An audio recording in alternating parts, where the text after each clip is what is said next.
Hey guys, this is Ken Spangenberg. Today we have a special guest, head coach DeSales University, Tim Neiman. Coach, appreciate you coming on. Thank you for having me, my friend. Anything for you, you know that. Thank you. So, how's everything going up in the Allentown area? Probably no different than your neck of the woods, unfortunately. You're just all kind of in a holding pattern and waiting for things to break open, trying to stay busy with our team. We've had special guest appearance Zooms over the last several weeks with, Nice. some guys that are intimately involved with big league baseball. So, and our guys are in finals right now too. So, not really bugging them too much now, but all waiting to see when we can get back out there and take BP and some ground balls and whatever else we need to do. Nice. That sounds eerily familiar, unfortunately. I'm sure. All right. So, some of these guys, probably have not heard about the sales and don't know your background. So, I figured we'd start there before we really dive in. I Want appreciate it. to tell us a little bit about your program and then really how you got into coaching in the first place? Yeah, I appreciate it, Kenny. I mean, this is my 31st year. I've had 30 years plus 12 games. So that's a good story too. I can tell that in a minute, but we were, this is my 31st year I'm in. So I've been there when I was Allentown College in 1990. And when I first got there, the team was 6-16, 6-16. And I'm like, really? 6 wins? We're going to win that in a week. So we've won, since I've been there, we've won 764 games. The kids win them all. I have about 400 losses, but the kids have won all those games. And we've been to 9 NCAA tournaments. We've been to the Division III College World Series. Have had 15 kids sign some kind of a pro contract. They're all working for a living now. We have a really, really nice ballpark. The stadium's amazing. So a lot of good things going on there. And I know I wanted to coach at a young age. My dad was involved with Legion baseball and Connie Mack baseball. So it was in my blood. I started coaching American Legion in Quakertown before all the travel stuff, back in the mid 80s. And it was the heyday of summer baseball without a doubt. And it wasn't unusual to have 400 or 500 people at a game, which was kind of cool. So I did that for a few years. I became the pitching coach at Kutztown University in the late 80s. I was also the pitching coach for the Quakertown Blazers in the Atlantic Collegiate League. And then the opportunity presented itself, where I'm at now. So I always had other visions of doing other stuff, but, I think at DeSales, we've always had really good players, good kids. I view it as, a Division I program at a Division III school. The way we go about things on and off the field, very professional in how we handle stuff. And, it's kind of the way we dealt with it for 3 decades. But it's been a great place, great education, and the kids can play a little bit. We got some pretty good players that, have aspired in there. And our whole goal typically is to try to find it. First of all, you got to be good students. So you guys on the call, make sure you're doing well in class. Because if you're not doing that, your options are going to be really, really limited. Plus, it'll help you scholarship-wise and grant money.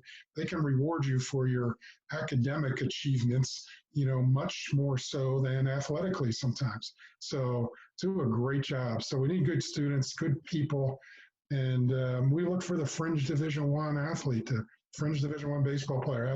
Has some tools, hasn't yet developed. He's a guy that can be a pretty good player for us, down the road. So those are the kinds of guys we look for, but you got to be a good student. And above all, Kenny and I have talked about this many times. After all the evaluation is done, can you run? Can you hit? Can you throw? Can you field? Can you hit with power? Those 5 tools. After all that's done, all right, what kind of a person are you? What kind of a person are you? And, if you're a guy with a bad attitude and a me attitude and you're selfish and you treat people poorly, you're not going to play for a majority of the schools. There may be somebody out there that might want you, but you're going to get written off pretty quickly. So treat people with respect, treat the game with respect, and the game will reward you. And I know with MSI, you guys are well on your way to all those things. Coming out swinging, Coach. A lot of good stuff in there. Yeah. So when we're talking about your career, I got one note that I thought was pretty impressive as I Googled you before this. So you've won 13 coach of the years in 30 years. So for you guys out there that are good at math, that's almost every other year coach has been named coach of the year by his conference. So it's pretty insane. But I think one of the biggest things I saw when I was a head D3 coach that I'm sure you see all the time is kind of the misperception between Division III and some of the other divisions. You want to speak to that for these guys that might not have a good idea of what like a legit Division III program looks like? Sure. So, I've said this for a long, long time to all the recruits and people that, I get a chance to talk to. In baseball, don't evaluate by division. Don't do it. If it's football or basketball, there's some pretty significant differences.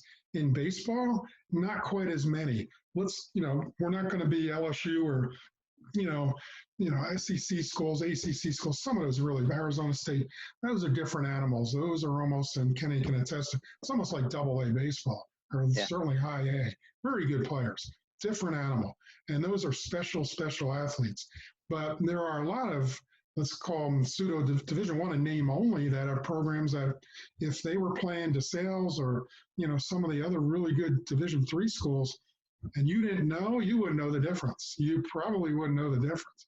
So when you go looking and evaluate schools, don't evaluate by division. Just look at the program, look at the people. Do I get an opportunity to play?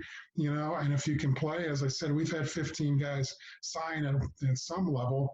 They're going to find you. They're not going to ignore you, especially this day and age in social media. There are no secrets. So if you can play, there's Division III kids that get drafted. The Pennsylvania State Athletic Conference, Division II, is really good. I mean, they've got some players that would beat a lot of Division I schools, that you're familiar with in the area. As would some other Division III schools. I'd say probably the top 30% of Division III schools could play and hold their own with most normal Division I schools. Again, pull out the big schools, pull out the Southeast Conference and the ACC and the Pac-12. I mean, some others. Those are really, really gifted people. Really gifted. But the rest of them, when I go play, University of Maryland, Baltimore County, just popped to my mind on the why, and they're doing a good job there. Would I go play them? Sure. I'd go play them, and I'd be disappointed if we didn't win, to be honest with you. Would I play the University of Maryland? That's a little tougher task. Would I play? Sure. My ego would say go play. We might get beat by 30-0, but, that's the ACC. They're doing things a little better than, some other schools, just, off the top of my head. So, and keep in mind, too, a lot of times kids they think they're going to Division I, they're going to chase the name so they can put it on social media, and we are getting 2 Division I transfers in the fall. So those kids, and I've had several over the years, they want an opportunity to play, not sit on the bench somewhere and just, be another guy, take BP. Quick story on a transfer in 1997, had a catcher transfer to me from Rutgers University. And I recruited him, a really good guy, can really catch and throw, didn't hit much, but really could play behind the plate. So he went to Rutgers because, that was, it's Division I. And I said, they're going to have 6 or 7 other catchers there. And they did. So after 2 years, he got a chance to play a little bit, maybe for a week and a half. And that was it. So it's after sophomore year, he contacted me, he transferred to us, played all the time, or vast majority of the time, and led us to an NCAA tournament in 1997 and went on to play independent baseball. He got paid to play. That doesn't happen if he's at Rutgers for 4 years because he doesn't get on the field.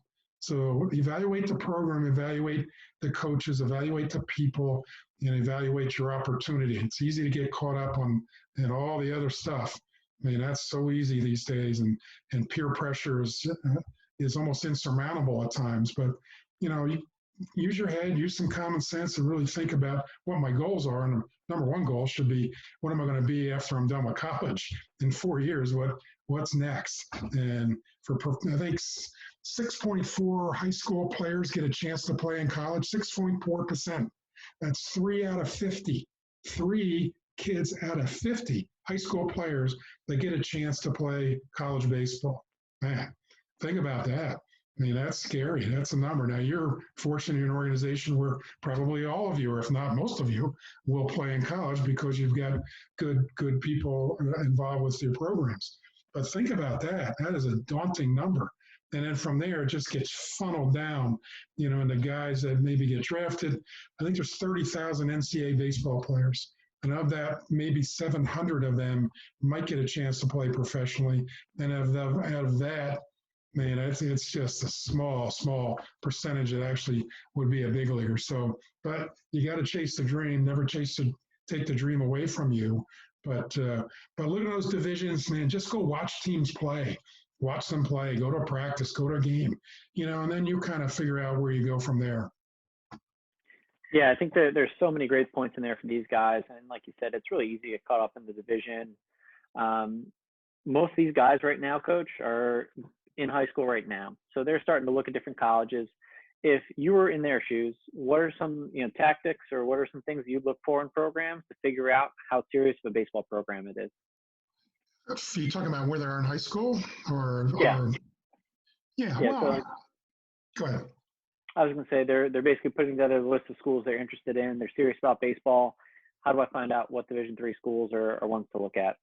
Yeah, well, that's good. And I'll give you the standard stump speech. And I think Kenny, you've heard this before. So when you're evaluating schools, all right, it could be any school, any division, it could be a junior college, whatever. The first thing you've got to have is an academic fit. All right. What is the major? What is that? What do I want to study? What do I want to be when I grow up? And I guarantee all of you probably don't know, because I didn't know either. I didn't know either. But you might have an idea. So some kind of an academic, hey, I want to be an accountant, want to be a doctor, want to be a lawyer. I mean, I want to be run a business. All those every school is probably going to have it, but just make sure they have something that you might be interested in. Then, do I like the school? Is it big? Is it small? Is it co-ed? Is it, what's the food like? I mean, all that stuff that's not baseball wise. Then we have to be able to afford it. All right. And then athletically, how do I know the coach wants me? So it's the shoes that you guys are in right now. So you're going to reach out, take some time to research, find out the coach's name. We all can tell when we get an email and it just says coach, and it's a cut and paste, standardized email. We all get that. So if you can't take the time to look up, the head coach's name or the recruiting coordinator, it kind of is a red flag right out of the block. Try to make it somewhat personal. Don't make it too long. So you're trying to go ahead and make yourself marketable, to the schools that you want to play at, but definitely try to go see them play or practice. I mean, that's key. You may look at it and say, you know what, I can definitely play here. That's great. You may look at it and say, I'm not so sure, but I like the school. I like, they have my major. We can afford it. If I make the team, fine. If I don't, I'm okay for 4 years of college. Or you may look at it as like, hell, I got no shot. There's no way. But I still like school and all those other points I've talked about. So, I mean, those fits, if you do them in that order, I think gives you a chance to, to really try to make a good decision. What you don't want to do is go through it 2 or 3 times. You go somewhere, you don't like it. You made a decision totally on baseball. I mean, right now, as Kenny knows, the seniors in college get that, or not seniors, everybody in a college roster is getting their year of eligibility back. And that's going to clog things up for the next, 3 years for sure. So until that washes out, man, what an impact that's going to have. If there's some kids coming back, we have 2 of our seniors are coming back. So it's just going to clog up the system. That's 2 roster spots that might not be available for, bigger schools, especially won't manage, but in Division I schools, the incoming 2020s, there's a lot to really think about. So you don't want to go to a school it's like, man, I got no shot. I'm never going to play. I'm on a team. Okay. But I'm never going to play. Now all of a sudden, I really want to play. And you're the catcher from Rutgers that goes through the process again and transfers and gets all your transcripts in and your application and everything else that goes along with moving, moving my stuff, moving in here. I mean, it's a little bit traumatic, to be honest with you. So, but it's, kids do it. I think, making a decision that'll last for 4 years is admirable. But in fairness to you guys, it's certainly a more complicated world than it was, when I first started out. Certainly in the last, I'd say it's changed a lot in the last 12 years or more. So kind of tough, but be realistic. Be realistic. How important is baseball going to be to you? How important? All right. If it is, then, look, all my guys have made decision, I'm going to DeSales to play baseball. And my response is, oh, by the way, we do have books. You're going to have to study. But they made that decision in baseball. And if baseball helps get you an education, that's awesome. That is awesome. Just do it. Go ahead. That's okay. All right. But try to make the decision with all those other factors, worked into the equation so you can make a really good decision. Yeah, that's great advice right there. So since you brought it up, you talked about everyone getting their year back. How do you see that changing your guys' recruiting plans for the summer? Yeah, we try to carry 30, 32 guys. I really prefer 28. As you know, being a former coach, sometimes less is better. But Yeah. for us, it's a little easier. We can absorb them. We don't really have a whole lot of restrictions, so I can see my roster going to 35. But boy, the Division One schools, especially, the scholarship schools are going to be juggling their rosters. It'd be very interesting to see, who's there taking that extra year. But then you got to look down the roster, and then you got the juniors and the sophomores. The freshmen this year, they all have that extra year if they choose to use it. It's going to affect recruiting. I think a lot of really, really good players might not have the opportunities they've had in the past because the market is full. The rosters are full with really good players, and I can kind of see it trickle it down a little, and we won't change what we do, but it could trickle down in Division 2 and 3. But again, don't evaluate by division. There's some really, really good programs. But I do see that the kids that aspire to play Division 1 and maybe can, that might be scholarship worthy, that may not be there because, instead of, hey, we need, 6, 7 scholarship kids this year now because of the rosters we've gotten, maybe it's only 5, maybe it's only 4, so I think it's always good. Another good point for you guys as you go through your process to make sure you pull up the rosters of the schools you're interested in and see, what years the players are in, how many seniors, juniors, all the way down, and then maybe go to position to find out what kind of positions, are kind of, clogged up, if you will, but be realistic. A quick story. There's a kid from North Penn High School. This is a long time ago. No name, but he's from North Penn. This is a while ago, probably 20 years. So he's in my office and he wants to go to Arizona State. And I'm like, man, that's great. I've been to Tempe. It's a good place to go. It's really cool. But I'm not sure they're going to need you. So I pulled up the roster for Arizona State at the time, and they had exactly 2 guys outside the state of Arizona, and they were from California. So the point is, they don't need you. They don't. So you really want to do a little homework there if you aspire to play at LSU. There's probably not a lot of guys that aren't from Louisiana and the southeast down there, or southwest. They're not University of Texas. Probably mostly all Texas kids. So unless you're, a top 5 round draft pick, those big Division One schools probably aren't going to pay a whole lot of attention to you. Yeah, and that's definitely what we see on our end as well. So you mentioned, the rosters being clogged. Obviously, playing time is going to be, at a premium. You've been doing this for 30 years, so I'm sure you've seen freshmen come in prepared and freshmen not. For these guys who are going to be going to college, this year, next year, what kind of advice do you give them to make that transition from high school to college a little bit smoother? Yeah, well, and I know, again, MSI does a great job doing these kinds of things, and I'm probably just going to reinforce. I mean, you got to have some skills, obviously, to play somewhere. But the major separator now, if you really truly want to be successful in college, the guys that may be going into it this coming fall, or the guys that are now juniors that are seriously looking, is strength. You've got to be stronger. You've got to be. There will be men on the field. I mean, so if you come in at, 5'10" and a $150, there's a chance the shortstop ahead of you might be 6'2" and, 190. All right. So there will be some men on the field. Strength will give you an opportunity to go ahead and compete right away.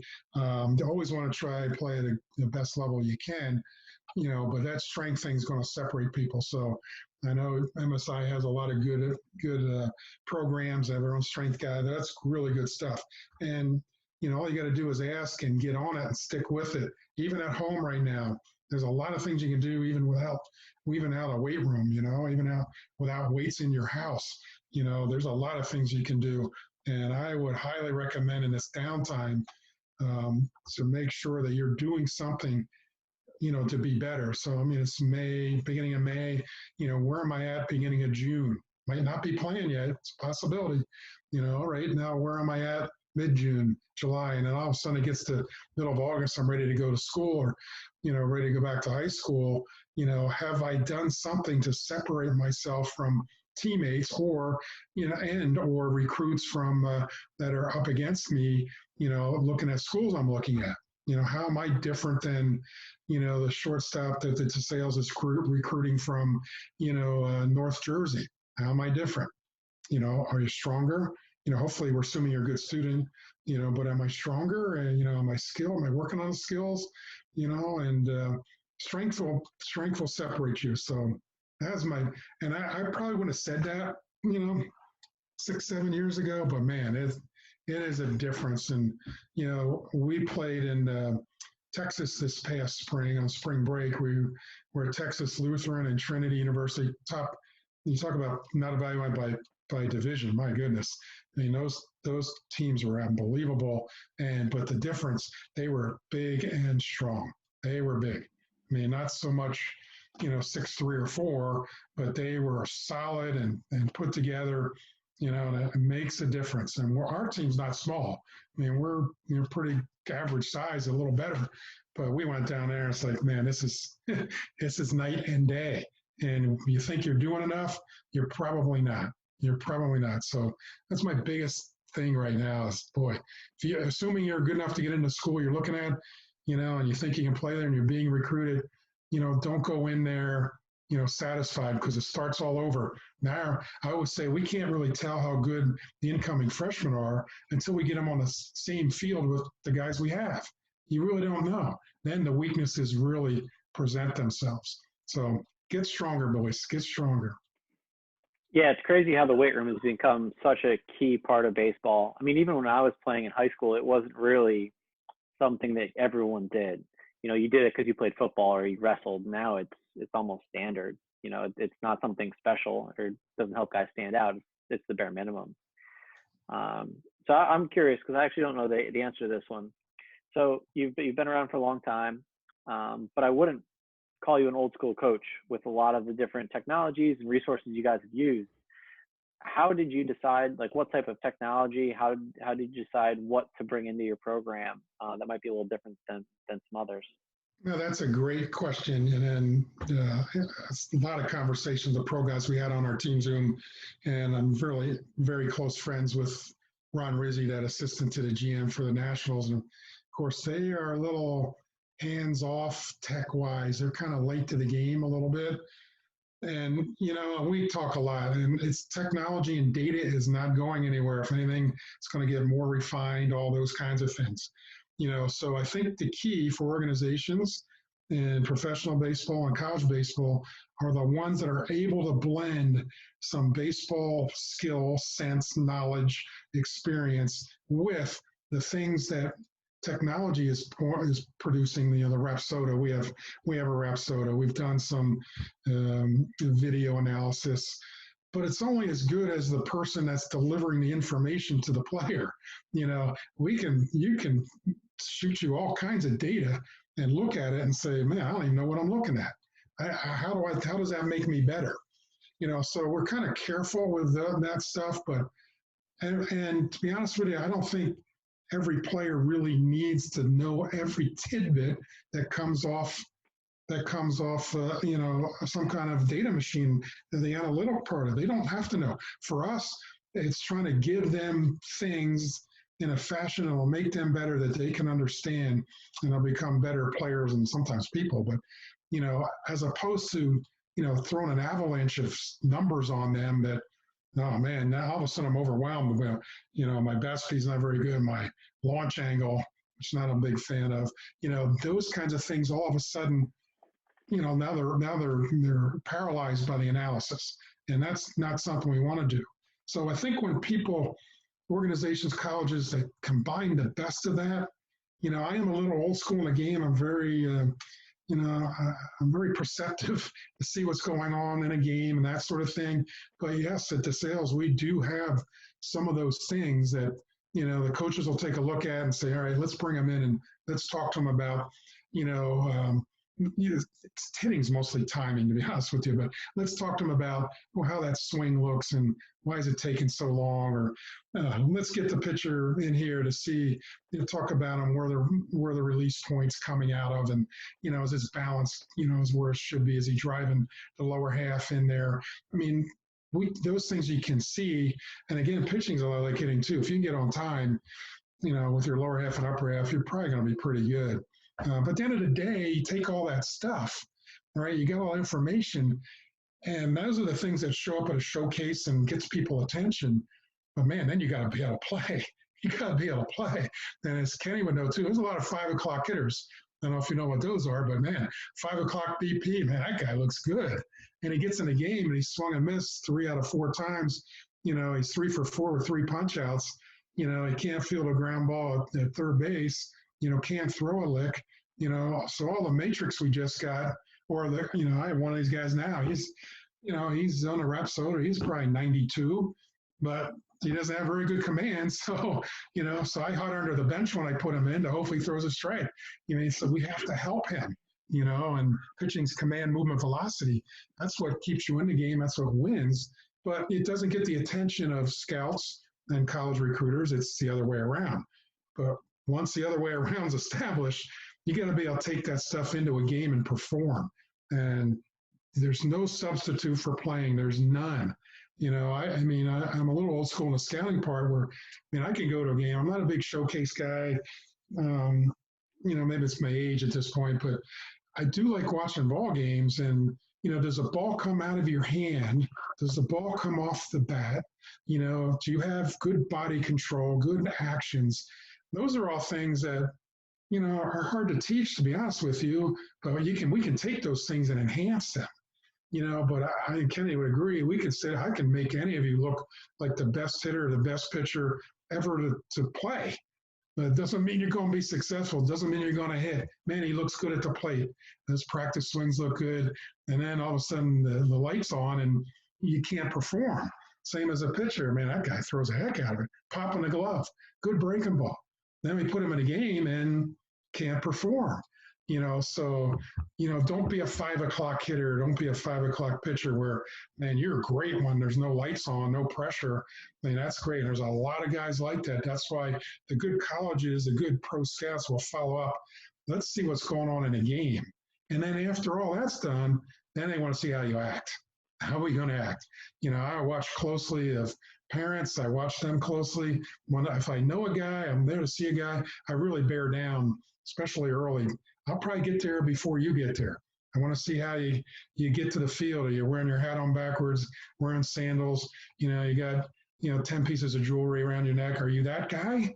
Or are you a guy that's like, oh, this kid loves to play? And I'll take those guys any day.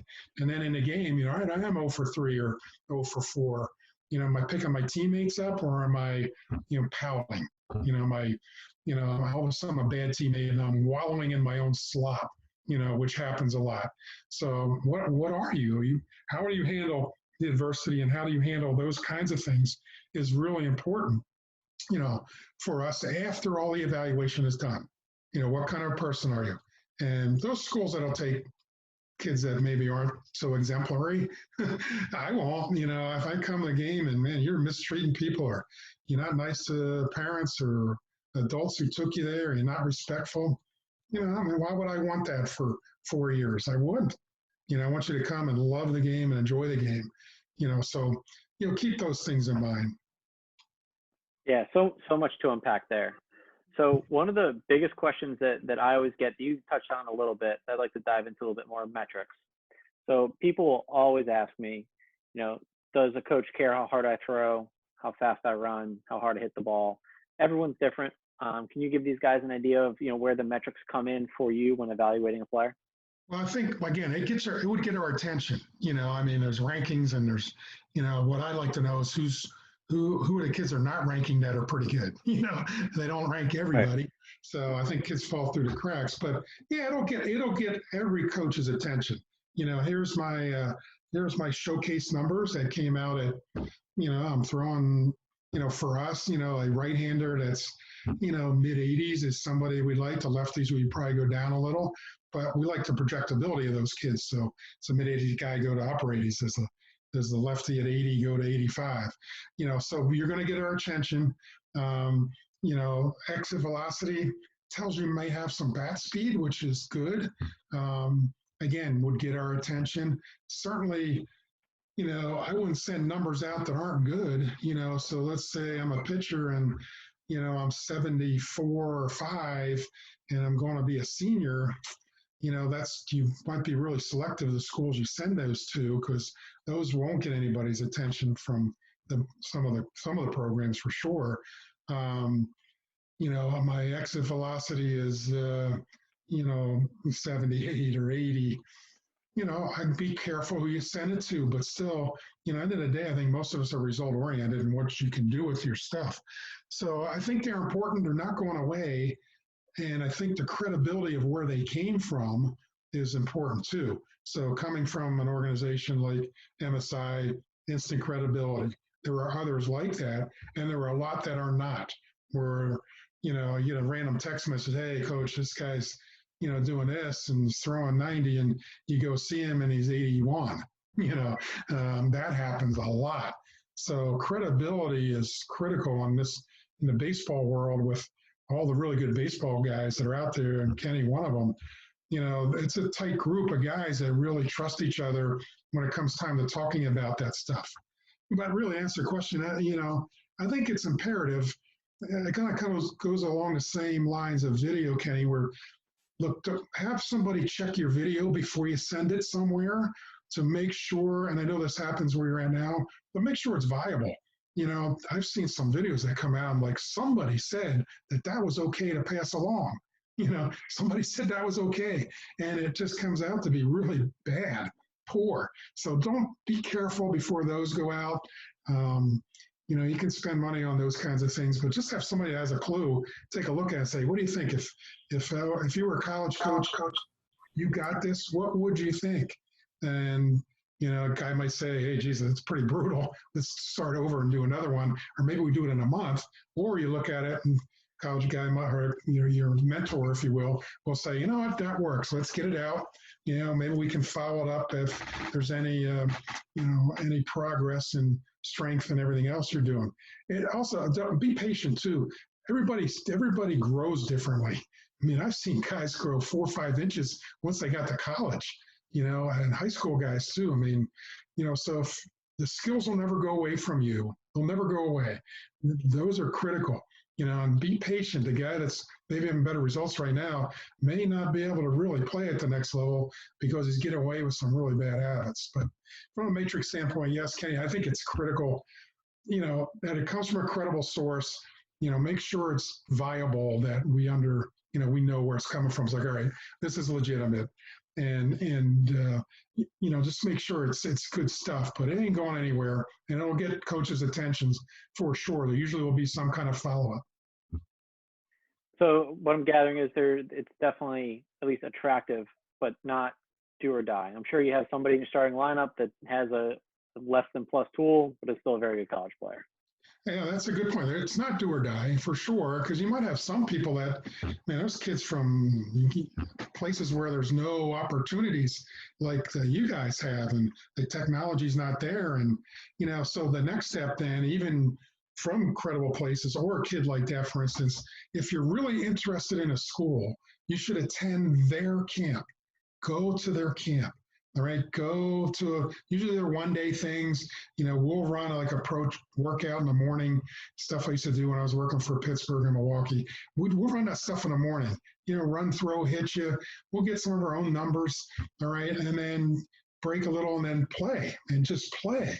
So what happens is the coaches really get to know and see you in a very intimate level, and typically there are players from the team that are assisting and helping out that day that you get a chance to talk to. So if it's 30 or 40 kids, and man, what a great opportunity. It shows your interest in the school. Usually you'll get pretty honest feedback at some point. But the other thing is we talk to other people, say, I worked for a guy for the Pittsburgh Pirates, signed more major leaguers than ever. And one of the things he always said was, just because you're not a prospect for the Pittsburgh Pirates doesn't mean you're a prospect for somebody else. I think the same holds true in college. You may come to us, be a pretty good player depending upon need. Just because we don't think you're a prospect for DeSales doesn't mean you wouldn't be a prospect for somebody else. And guess what? We would talk to somebody and say, hey, there's a pretty good outfielder here. We're knee deep in outfielders. This guy's worth a look. And just the credibility from my voice or Kenny's voice, or all of a sudden, that has a lot of merit to it. But yeah, some guys don't have any access to, some of the things we're looking at these days, or they're in a geographic area that it doesn't provide really good opportunities for them. Yeah, that's always one thing I think people really underestimate is how much the college coaching community talks. I think they all think that it's more adversarial than it actually is. And I'm sure like you've even probably referred players in conference. Like you said, if you have a backlog of players or someone just doesn't fit your style of play necessarily. Yeah, and keep in mind, we don't talk to everybody. That's for sure. I mean, we have our own people. Yeah, there's network. Right, there's the older you get, the bigger the network can get. But we talk, very honestly and candidly about people. Or I'll get a text or a video from a colleague, and hey, what do you think of this guy? And I just kind of honestly reply one way or the other. But I always tell them once again they look, you want to dig into, personality and all those other things as well. But yeah, we talk way more than you think, but there are some guys I don't talk to a lot more than I do, to be honest with you, a lot more than I do.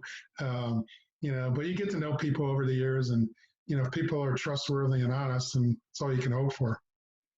Yeah, definitely. So guys, if you're playing in front of coaches whose schools you might not be interested in, that doesn't mean that you can not play hard. Rule of thumb right there. So you mentioned a 5 o'clock hitter, and I think that term's not as popular anymore. And honestly, it's not. And we get that question a lot. So for guys who are, good MVP, good in bullpen, but have trouble translating it onto the baseball field, what kind of recommendations do you have for these guys? And that's hard. Sometimes it just might be, anxiety. It's like you've got the tools. It's like the pitcher I talked about. He sometimes gets himself so worked up that all of a sudden all the things he can do are negated. So a lot of it's, your breathing. I see a lot of more mental preparation these days, even with college teams and during their stretching where they just lay on their backs and visualize. Visualize is key. But you have to have confidence, in what you're doing. You're certainly capable because you're delivering numbers. You're delivering numbers. Now I want to get in the field, hey, I belong out here. I'm here because I can play. I can show people I can play. Don't be peeking in the stands. And man, if you're throwing hard, there's going to be a number of guns behind home plate. It's the way it is. Don't worry about it. Just be a good teammate, be a good performer. Maybe look into, am I anxious about conversations with people you can trust? How can I perform? I know I can do this thing. So, our pitcher, we talk to him a lot about trying to center himself and find an emotional level where he can perform. Now he's our closer, so we want him to be a little bit more, aggressive, if you will, but you still have to be able to throw strikes and do the job at hand. So we talk to him a lot about, controlling his emotions and, getting a deep breath, taking the time you need between pitches, maybe a little bit more, maybe a little less. And sometimes too, the pitchers especially, I think it's good policy, especially if you have trouble control-wise, command-wise, throw the first inning in a bullpen. I got my warm-up routine and, I'm 10 minutes on the mound. I'm going to take 5 minutes, throw some pitches. In the last 5 minutes, I'm going to pitch through the first inning. Have a hitter stand in there, have the catcher call balls and strikes and pitch yourself through the first inning. Now I've kind of put that aside and really think about doing that. Now I set that aside and I get in the game, all right, at least some of that's out of the way. Yeah, and then you mentioned talking to people, and I think it's so cool how easily it is to learn now with social media. But obviously, it's also easy to get awful information. So for these guys that are looking to learn, whether it's mechanics, whether it's like the mental side of the game, and they're on social media, do you have any advice for them, kind of sorting through what's good information, what's bad information? That's pretty Tough. good. I mean, and you and I see it every day. There are some absolutely atrocious things out there that are, perpetuated to like this is the gospel, of hitting or pitching or whatever. You know, I think you can like, follow good people. I think I try to retweet or say sensible things. Kenny is outstanding with it. Is legit commit. And his all his sites are good. Those are really good information. And usually, what you can do if you're following one of us, you can kind of look see who we're following, and then get involved. Because I mean, if I don't follow a whole lot of people, um, but I'm really fussy about that because I don't want junk on my timeline. But I think there are some really, really good people. Some of the ex pros are really good. There are there are some people that are teaching really good. I mean, Driveline is one of the big things that's out there, and I think Driveline is good. I think they do a good job um, preparing pitchers' arms and conditioning and those kinds of things. I guess I'm still skeptical of when they talk actual pitching. You know, I mean, we did some dry line and guys did a pretty good job. And what I can say, I didn't see a whole lot of arm problems, which is good. That's a really good thing. That's an asset. But doesn't translate sometimes into pitching. But that's just my opinion. I could be totally off base, but I think they're a good follow. I think there's so many. There's so many. I mean, it's hard to. Kenny and I could probably go through them, and collaborate and get them to you. And if you're not sure, reach out to either one of us. We'd be happy to say, I don't know about that, And nobody's got all the answers in this game. That's what makes it great. Nobody's got all the answers. So a lot of what's going on now that is kind of new is very similar to the things that have gone on for a long time. They're just presented and said differently. It's just said differently, but a lot of it's still the same concepts and stuff. At the end of the day, can you get your bat to the baseball? Does it come off the bat? I mean, athleticism and all those kinds of things are pretty good. And it's a game of repetition. But I'll tell you, to be honest with you, there's some things I find on Twitter I think is pretty good. I saw one the other day with a medicine ball for middle infielders. And for the guy that wants to pop up on a double play turn, it was okay. It's a solution. And I think that's why you have to look at these things. There's solutions for potential problems you have. Is it good for all of our middle infielders? Probably 3 of them don't need it, but there's one that probably does. So, right, you take him, and I mean, that's a good solution for that guy. So you pick and choose the stuff that you think can help you. But there is good follow, and I call it teach by Twitter, and I don't do it all the time, but I'll send something that just makes sense. Sometimes there's statistical things. One came out today from 643 charts in Division One. The percentages of outs after throwing a first pitch strike, and percentages of walks after throwing a first pitch ball. Now we kind of all feel that, sense that. But when you see the numbers are sitting there like 70%, it's like, ooh, that's pretty important. Throw strike one and expand the plate, avoid ball three. Those are all pretty good concepts, that are pretty fundamental. And, so those kinds of things are out there. But, man, you can't look at every single new gadget or new way to do things because you will be paralyzed. Now I'm really getting comfortable doing this. Oh, I saw that. Now I got to try to do that. You got to trust people that that are in your hands. And again, I keep saying how good. I know Kenny for a while, but man, you're doing great things there. So you can trust him. But there's a lot of guys that maybe never played, never coached, never did really anything in the game that are coming up with stuff that I don't know, show me. I don't know. So I have to evaluate and be a little skeptical first. And then, you see something like trust it with the guys that you do trust. Yeah, I think there's such a fine line between being curious and trying new things, and then, like you're saying, just change everything every single day. So guys, this is the last question I have for Coach. If anybody has some questions while we're answering this one, why don't you type it in the chat and we'll get on to it. So obviously it's starting to get tough. I'm sure there are certain days where you don't feel like doing anything, just like everybody else here. What message do you have for those guys on days where, they might be a little down, might be a little unmotivated? Yeah, those happen, don't they? Happen to me as well. I mean, today, this is my third meeting of the day, and I've got two more coming. So I try to occupy my time and be busy. But for you guys, come the fall or whenever it comes time to get on the field again, it is really going to show who spent a little bit of time or a lot of time making themselves better. Whether it was doing some drill work. I'll tell you, I mean, just in the backyard, a steps in a garage door and a baseball and a glove, you get a lot of work in. Really good stuff.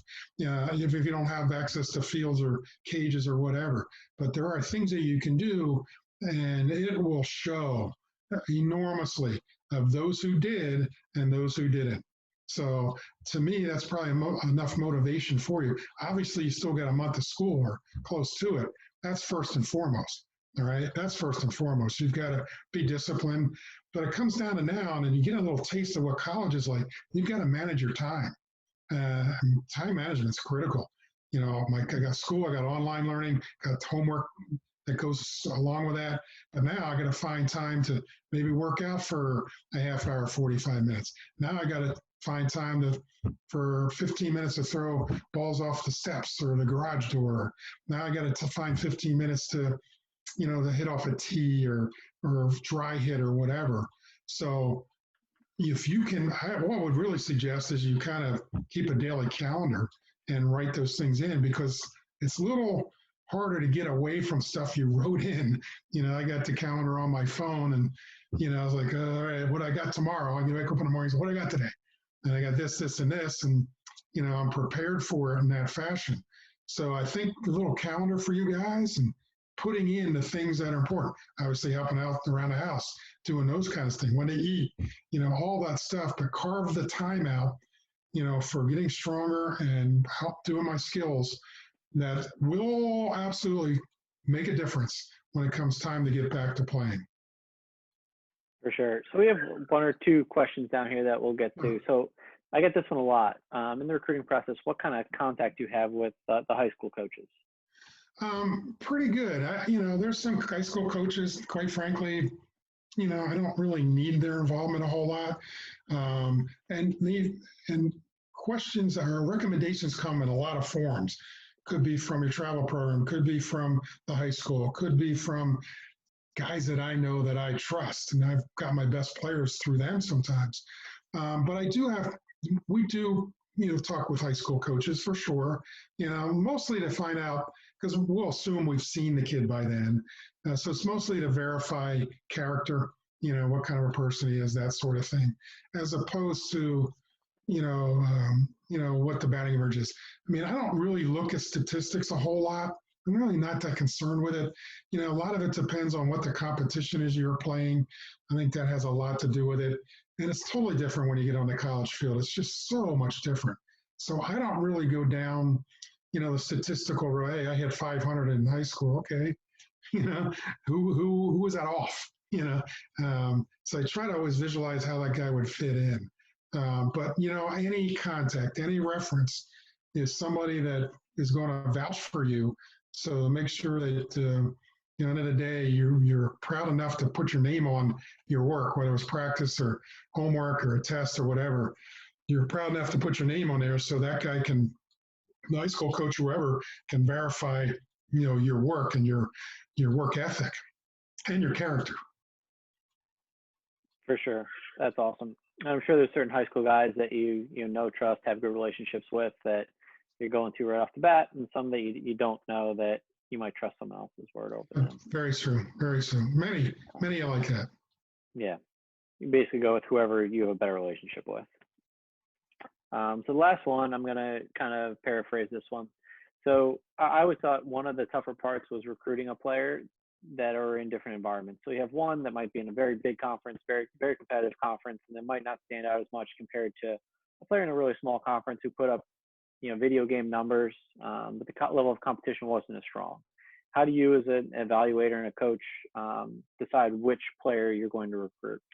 Yeah, it's a very good question. And, I think with experience, you just try to zero in on that particular player.